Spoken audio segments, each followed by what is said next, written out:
Hey guys, DJ, Guildmaster. Been a while. Sorry, we've all kind of been busy. So some of you who may know or may not know, I got big pulls. All of our schedules been really busy at our works and stuff. Then a couple of weeks ago, my dog Goliath. Some of you know him. He's been in a couple of backgrounds and some videos. Passed away. He was 14. I had him for like 13 years. So like, I was a pretty rough loss. So like, I've been out of it for a while. And then getting over cold finally. And then our VFW, as you guys know, some of the places we do videos at for events is a VFW in Ligonier. I'm the commander of the VFW now, and there's some more stuff behind the scenes I have to do there. None of them I'll get in the video on, but like, it eats up a lot of my time, especially like trying to organize events and trying to like help the community as best we can. You know what I mean? So that's kind of what it is. I'm on the way over to Latrobe to the shop right now. Actually, I just got my stuff packed up. So I'm redoing my East German / Iraqis. So my East Germans are the African Corps paint scheme. Or going to be. So I've been really active online right now, selling stuff on my eBay account. Just downsizing armies. Kind of went through and looked at a lot of stuff I have, and there's some games I've never played in years, and other ones the communities have either died or I can't get them to grow. So I'm like downsizing my collections, a lot of them, even including Team Yankee and Flames. I'm downsizing to a couple armies. There's no reason to have 8 armies, you know what I mean? That's an exaggeration for Team Yankee, but for 40K, I actually do. I've actually sold 2 of those armies off. Those listening, no, don't worry, I'm okay. You know what I mean? Because I know some people are like, oh, major loss, now you're selling. No, I'm good. I've just come to the realization that I don't have enough time to paint and play everything I have. I really don't. So I'm going to start consolidating my stuff for my hobby-wise. Now I'm able to focus a lot easier on a couple systems. And then there's some new systems I want to get into. They're more skirmish-based. So it's like handful of guys, 20, 30 dudes. So like, easy to store, easy to paint up, honestly. Take your time with them. I'm kind of getting into that mindset right now. So there's some stuff I'm doing. I might even link my eBay store to the videos so you guys can actually look, because I have a smorgasbord of stuff coming up for sale pretty soon. And I know it's kind of like a shout out, but like, I figure like give patrons some stuff first. Now with that being said, anything I've ever been I've been donated to for giving out prize support that I haven't got a chance to give out yet, I will not sell. I'll give that out as prize support as it was intended for, if anyone's worried about that. It's something I'm not going to do. Like my personal stuff I've bought, yes, I'll sell it. But if I was gifted something to give out to the community, no. I know some folks would do that, but guys, it's not me. Like, I'm going to give it away to people who I know will use it. In fact, like, I'm getting ready to sell my Star Wars Legion stuff. But then I start talking to some other folks who were interested in getting into it, and I'm like, well, I have 2 armies. I have a whole droids army, and I have an Empire army. The droids army's still in the box, so I'm actually about just giving that away. And then looking at some of the other things I have, depending on what I have, like box sets, I might actually do like some cringe things and do like a giveaway. You know what I mean? Like go online and be like, hey, comment below for a chance to win X box of miniatures. Another way to help get that back out to the public. You know what I mean? So I might be doing some of that kind of stuff too. Some giveaways. So, all right, guys. like I said, we're heading to the shop now. Dave and Mark's going to be there. We're kind of like petering around. We do have an event coming up, Thanksgiving, over at the VFW in Ligonier. I might as well go over it, some content.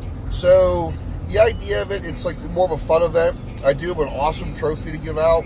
All I got to do is put it on a base. That's going to be November 4th. So it's actually fast approaching, about a month away. The idea is no infantry-based formations. Now, if you have like a tank formation that can take infantry, yeah, you can do that, but like no wholly based infantry formations. Kind of focusing on tanks. One unit of tanks has to be 18 or higher armor. And now, I know that excludes some armies, so what we've done to remedy that, for Warsaw Pact, we give them access to black box units of T-80s, T-64Bs, T-72BVs, or no Bs, T-72Bs. So like, say like Cubans, some other like factions that don't have access to 18 armor, well now you do, you know what I mean? Including some of the oil war factions. Now that being said, for any NATO players or armies that don't have access to 18 front armor vehicles, you have access to the whole Abrams family of black box units, as well as Challengers and Leo 2s or Leo 2A5s. Like you can take one black box unit of those to supplement your Armor 18 requirements. Now, one black box unit that won't be available for Warsaw Pact is the Shot Company T-80s. I figured just regular T-80s works the Shot Company app, probably not, you know what I mean? The other question is, well, NATO just came out. It did, and we were really going to consider letting the new NATO book in, but kind of the problem is it's not really Battlefront's fault. It fell right in like the couple day window of that month I gave before the event, for one. Which, honestly, a few days I probably will let it go because I know a lot of people have access to that book. The two things that kind of stopped me, and then I brought it up to him, we all talked, we agreed. For one, not all the stuff will be out. Like, so the NATO book is out today, or actually, yeah, that's out today. Wow. Not all the units are available to purchase already. Like, cards are, I think, and a handful of units, but not all units are available to purchase right now. So there's that kind of dilemma I have, as well as, like, it just being, like, a stepped-out release. Plus, too, I figured we put that rule in place. We might as well keep it in there. And we put it in place specifically for NATO. Because we had an idea when it was coming.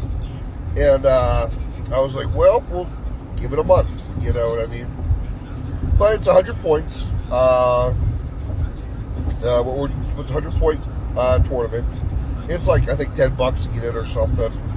Long story short, there's 12 spots available. We already have like 4 or 5 people signed up. Some more. But it falls in time with, I think, Fallen, which kind of like, I didn't realize Fallen was that date. I'm trying to do better with getting my dates hooked up. Work, even though it's busy, it's starting to slow down. Hopefully the next year, so I'll be able to do more planning out days or events. I'm going to do some more events. Plus, there's just been more local cons going on. There's one XPG. It's like mostly a video game board game convention in Pittsburgh. I was in contact to one of the organizers, and I'm trying to get a slot for Flames of War Team Yankee event. And I know you guys travel.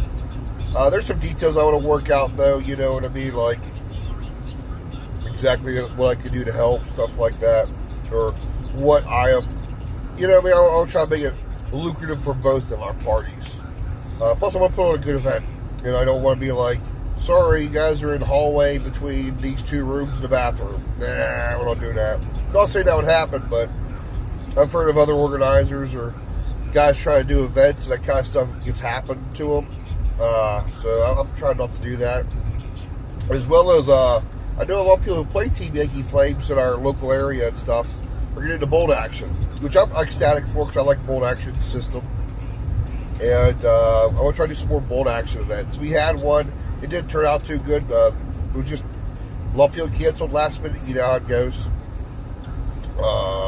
Yeah. So I'm heading to the shop now. We're gonna play some. We're gonna play some games. And for those wondering, because since it's mostly tanks for this event, what we did to remedy like a lot of crazy stuff. So basically, if both people are the attacker, that selection of those 6 missions, that's the missions for the whole event. There's no stances. Basically, you both roll. One of you roll off. What mission are we playing? 5. Okay. I forget what it is. I know 3 is a counter, maybe. We're playing a counter. Okay. And almost all those missions, one person rolls to see who the attacker is. Highest person is the attacker. And we did that on purpose, just to so no deep scattered reserve, delayed reserves, limits minefields a little bit, and some other stuff. And we figured that's the easiest way to do, because besides it being like a battle ranked event, it is meant to be more on the fun side too. You know what I mean? And you don't want to get hampered down. Yeah, almost all the missions have reserves. 100 points would be kind of easy to figure out what you want to put in, but deep scattered or delayed, that's probably the biggest thing that hurts. And we've all contacted Battlefront. We've talked to them guys, the organizers, and they're looking at modifying it. You know what I mean?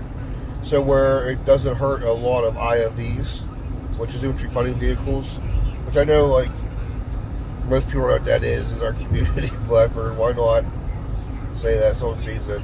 So they're looking at seeing what they can do with that. You know what I mean? Yeah, there's a few units, the West Germans, that have forward defense, which get around that rule.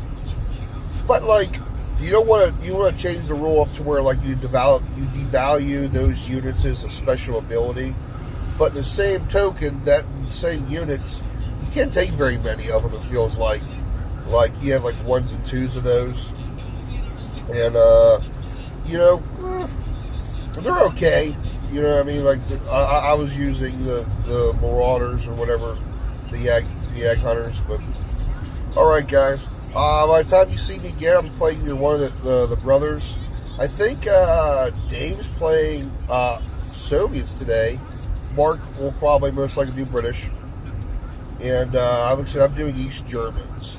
So I'm in the middle of replacing all my metal tanks with resin. And I'm actually painting those up. And then I went back through, did some other kind of stuff. Bought some Arcasias, finally. And that'll help flesh out that army. Then eventually I'll actually use East German infantry whenever I do run them. I got to build some more BMP 1s and 2s. I'm hoping for Oil Wars. I'm kind of hoping what they're going to do with Oil Wars is, well, for one, we'll get the Merkava 3. I'm hoping for the Iraqis. They give the Line of Babylon, which, for those who don't really know, the highest tank the Iraqis had was the T-72 Ural, or the T-72M. It was the export model T-72 battle tank. That was their most advanced tank that they had. And supposedly, the way the story goes in the annals of history, the Iraqis had supposedly a license, and they're just doing it themselves. It was either a refit program or a modernization, or they had license to build their own version of T-72, and they called it the Line of Babylon. And it was supposed to be heavier armored, a little bit better systems inside, upgraded systems. Because for those that know, the Ural's pretty much a base model tank. No reactive armor, no nothing. Now, we know that the Iraqis didn't use much reactive armor, if any at all. There's probably some rare instances, the experimental tank everyone's seen, the Enigma, which that's a whole... I would love for them... I have a 3D file for it. I'd love for that to become a model in the game. It's such an interesting thing the Iraqis did. like basically retrofitting these T-55, 54s with the huge like reactive homemade armor packages. You know what I mean? And supposedly, the packages actually worked and was able to stop 120 Sabo. Whether that's true or not, that's the story that I've heard. So we'll see. It looks wild. Everyone's probably seen the Enigma. It'd be kind of cool. But I would like for them to have that. Plus, too, that brings them in line, have a little bit heavier of a tank.